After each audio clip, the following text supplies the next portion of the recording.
डुबकी लगाकर नहाने लगा। 2-4 बार डुबकी लगाने के बाद अचानक वो बहुत डर गया।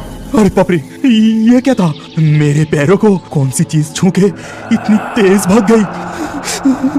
तभी बलाई ने अपने सामने 2-3 मछलियों को उछलते हुए देखा और उसी जगह में बलाई पानी के अंदर से बुलबुले उठते हुए देखता है। अच्छा, तो वो मछली था। इतनी सुंदर ठंडे पानी में मछली नहीं रहेगी तो और क्या रहेगी? और मैं क्या अनफ-शनफ सोच रहा था। ये कहते हुए उसने देखा कि जहाँ से बुलबुले उठ रहा था वहाँ से लाल खून निकल रहा है और नदी का शांत ठंड पानी धीरे धीरे खून से लाल हो रहा है। ये दृश्य देख बलाई डर के मारे नदी से बाहर निकलने के लिए जैसे ही वो घाट की तरफ। अरे ये क्या है? ठीक से पता भी नहीं चल रहा है। लगता है ये उल्टा है। चलो हम सीधा करके देखते हैं। फिर लालटू और सोमू उस अज्ञात चीज को देखने के लिए आगे जाता है। फिर उस अज्ञात चीज को सीधा करते ही वो देखते हैं इन दिनों काफी गर्मी है, बारिश की भी कोई संभावना नहीं है और इस गर्मी में सिर पर तेल लगाए 2-4 बार डुबकी लगा के नहाने का मजा ही कुछ और है। इस जंगल के किनारे दामोदर नदी के ठंडे पानी में आज मन भर के नहाऊंगा। ये कहते हुए बलाई जंगल के रास्तों से दामोदर नदी के किनारे एक पुरानी घाट पर आके पहुंचा। न जाने कौन सी पुराने अफवाह के वजह से गांव के कोई भी इस घाट में नहीं आता। कोई आता नहीं तो मेरा क्या, अच्छा ही हुआ मैं अकेला इस सुंदर घाट में जी भर के नहाऊंगा। इतना कहकर बलाई दामोदर के ठंडी पानी में कूदते हैं। इतना कहने के बाद सभी लड़के एक एक करके नदी के किनारे खड़े हो गए। पहले डकाई तार के पेड़ से नदी में छलांग लगाता है, फिर एक एक करके लालटू सोमू नदी में कूदते हैं और तैरने लगते हैं। फिर बहुत देर तक तैरने के बाद अचानक डकाई को दूर में कुछ दिखाई दिया। क्या तुम्हें भी दिखाई दे रहा है? देखो तो जरा, दूर उस पेड़ के नीचे लगता है कुछ अटका हुआ है। चलो तो जाके एक बार देखें। फिर तीनों दोस्त मिलके नदी में तैरते हुए उस पेड़ के नीचे जाके रुका। अरे ये क्या है? ठीक से पता भी नहीं चल रहा है। लगता है ये उल्टा है। चलो हम सीधा करके देखते हैं। फिर लालटू और सोमू उस अज्ञात चीज को देखने के लिए आगे जाता है। फिर उस अज्ञात चीज को सीधा करते ही वो देखते हैं कि एक मृत मानव का शरीर, और ये देख वो तीनों घबरा गए क्योंकि शरीर के अलग अलग हिस्से को कोई खा चुका था। अरे बाप रे, जितनी जल्दी हो सके यहाँ से भागो, यहाँ और रुकना सही नहीं होगा। ये तो नदी में बहते हुए आया एक मुर्दा आदमी है। ये देख वो तीनों नदी से बाहर निकल के सीधा गांव की ओर रोते हुए भागने लगे। तब घेंटू मछुआरे उन्हें इस तरह से रोते देख पूछता है कि अरे तुम सबको क्या हो गया? आगे बढ़ता है। तभी अचानक कोई बलाई का पैर पकड़ के उसे नदी के गहरी पानी में लेकर चला गया। अरे वो तो नहाने के लिए कब का गए थे। मैंने कितनी बार कहा कि नदी के पुराने घाट पे नहाने मत जाओ, लेकिन वो मेरी बात सुनता कहाँ। अब तो दाल चावल मछली सब कुछ ठंडा हो गया। मैं खुद जाके उसे बुला के लाती हूँ। फिर मीनाक्षी जंगल से होते हुए दामोदर की पुराने घाट पर पहुँची, लेकिन वहाँ नदी के ठंडी पानी और घाट के अलावा और कोई नहीं था। वो नहाने के लिए कहाँ चले गए? कहा तो था नदी के पुराने घाट पे नहाने के लिए जा रहा हूँ, लेकिन वो कहाँ रह गए? मैं गांव के बाकी तालाबों में जाके देखती हूँ। गर्मी की छुट्टी है, ना स्कूल जाने की चिंता, ना परीक्षा की चिंता। आज तो हम जी भर के नदी के पानी में नहाएंगे। चलो चलो जल्दी चलो। डकाई, तू बिल्कुल सही कहा। स्कूल जाने की कोई जल्दी नहीं, हम बहुत देर तक नहाएंगे। ये बीनुग्राम गांव के सारे लड़के गर्मियों की छुट्टी पर हर दिन दामोदर नदी में तैरने के लिए आते हैं। बहुत देर तक नदी में तैरना, डुबकी लगाना, उछल कूद करने के बिना जैसे उन्हें शांति ही नहीं मिलता था।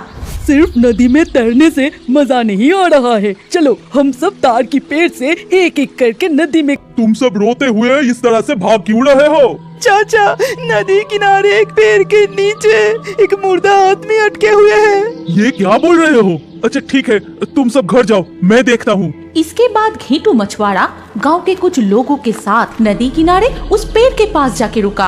अरे इसका चेहरा तो पहचानने लायक नहीं रहा। चलो उसे नदी के पानी से निकल के किनारे लाते हैं।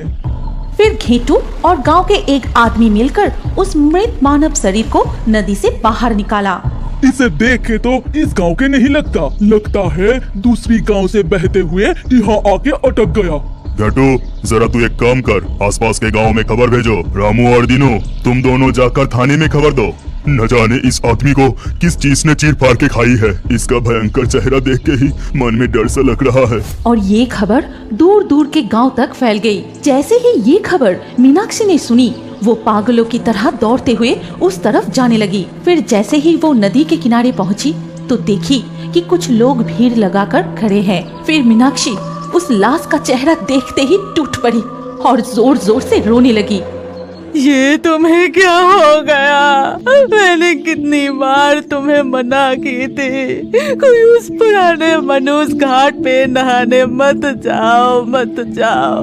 वो घाट एक श्रापित घाट है, लेकिन तुम मेरी बात नहीं मानी और वहाँ नहाने चले गए। हे जी, अब मेरा क्या होगा? मेरा तो सब कुछ खत्म हो गया। फिर पुलिस की गाड़ी में कई पुलिस अधिकारी वहां आए और बलाई की सबको लेकर चले गए। इसके बाद शाम ढल के रात हो गई। हे, तुम दोनों अच्छे से याद रखना, अगर फिर से उस नदी में नहाने के लिए गए ना, छड़ी से बहुत मार पड़ेगी, याद रखना। नहीं माँ, मैं फिर कभी उस तरफ नहीं जाऊंगा। कल से दोस्तों के साथ हमारे तालाब में ही नहाएंगे। रात के खाना खाने के बाद डकाई बानी और उसकी माँ सो गए। फिर अगली सुबह बानी डकाई से कहती है, भाई नदी में मछली पकड़ने के लिए जाएगा, बहुत मजा आएगा। चल ना, नदी से बहुत सारे मछली पकड़ेंगे और दोपहर को तली हुई मछली और चावल खाएंगे। हाँ दीदी, तूने बिल्कुल ठीक कहा। आज हम दोनों मिलके एक साथ मछली पकड़ेंगे। माँ ने हमें नदी में नहाने के लिए मना किए थे, मछली पकड़ने के लिए तो नहीं की है।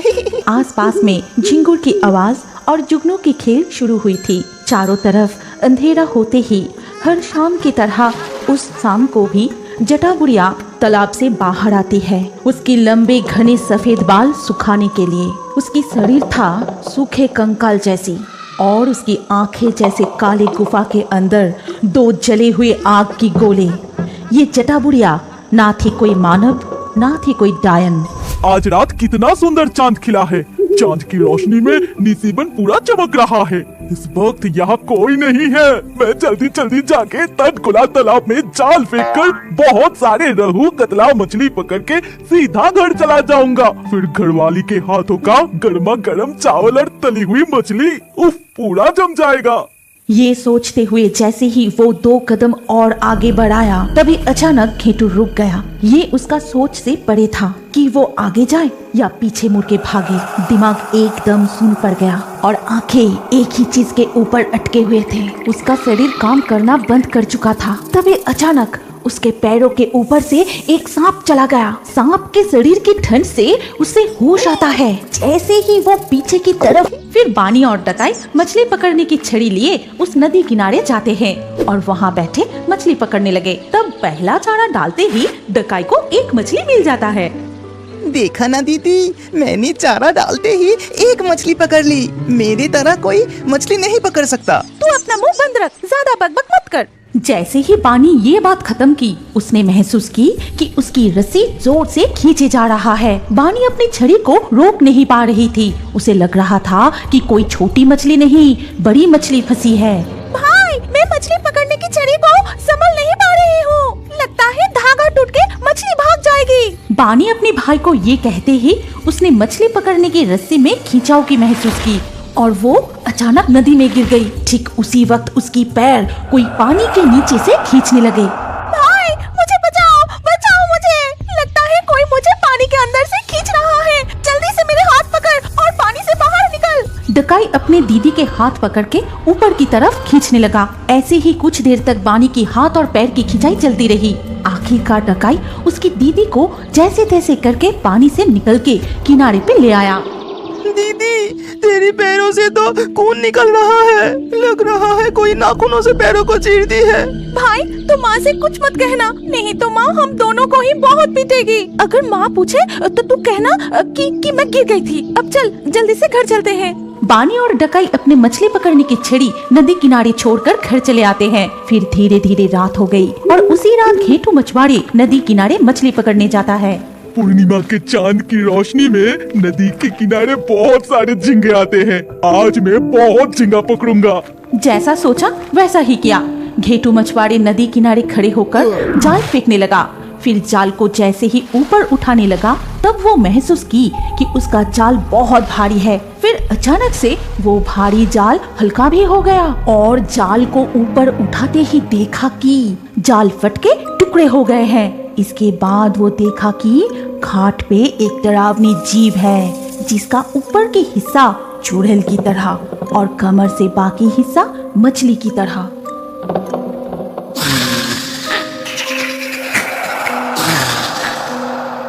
जब सूरज ढल रही थी तब हर रोज की तरह निशिबन की तट तालाब के एक पैर रखता है, तभी सूखे पत्तों की आवाज होते ही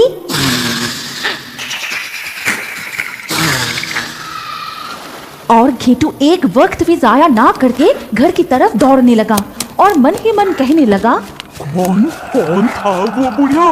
बाप रे, दिखने में कितना भयानक था। इस तालाब के पानी में एक बार जो डुबकी लगाई फिर पानी से बाहर नहीं निकला।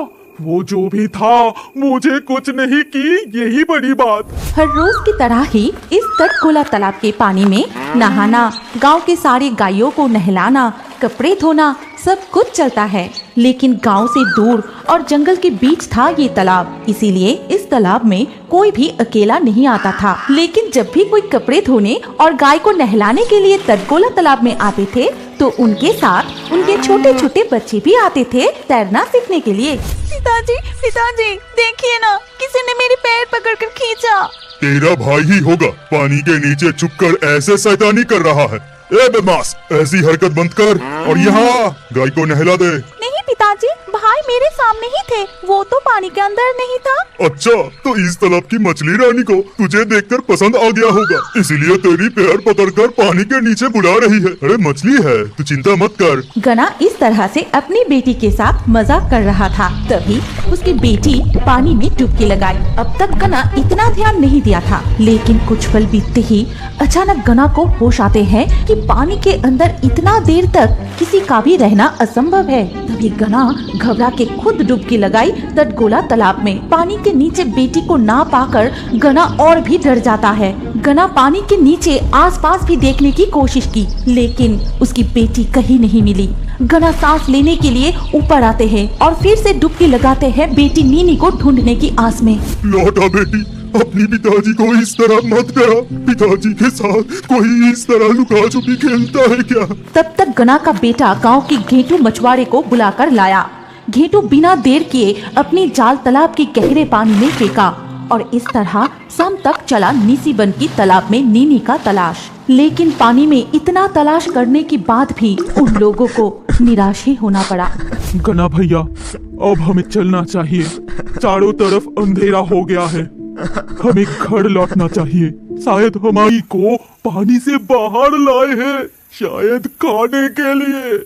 हम यहाँ हैं, अगर उसे भनक भी लगे तो हमें भी जान से मार डालेगी। नीनी, बेटी नीनी।